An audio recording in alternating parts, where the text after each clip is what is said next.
Histoire de France, la vie au Paléolithique.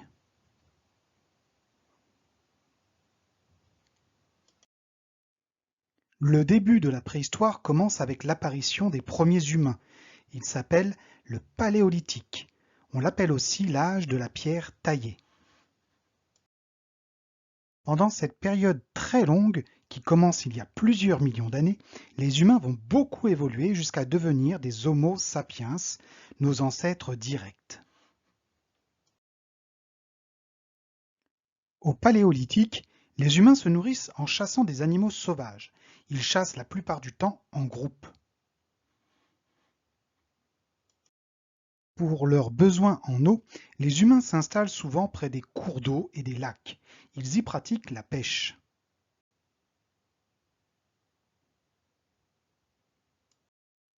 En fonction des saisons, ils pratiquent la cueillette, c'est-à-dire qu'ils ramassent les plantes, les fruits, les racines sauvages qu'ils trouvent autour d'eux.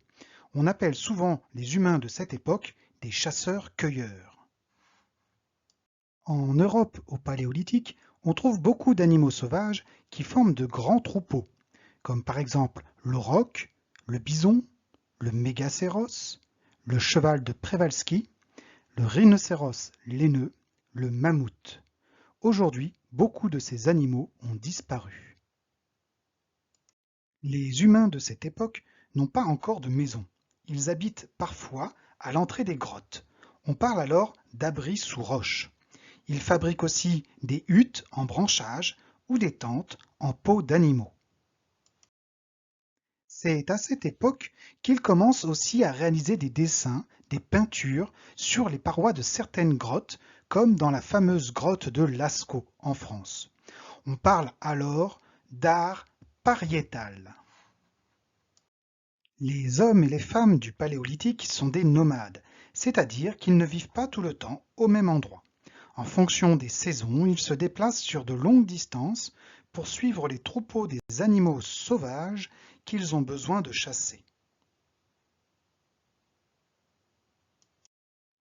À la fin de cette leçon, tu dois être capable d'expliquer le mot paléolithique, de citer les trois grandes ressources des humains du Paléolithique, la chasse, la pêche, la cueillette, de citer plusieurs types d'habitats, huttes, tentes, abris sous roches, d'expliquer le mot nomade, de citer plusieurs animaux du Paléolithique et enfin d'expliquer l'art pariétal. Voilà, si tu sais faire tout ça, tu auras certainement une bonne note à ton évaluation. Bon courage!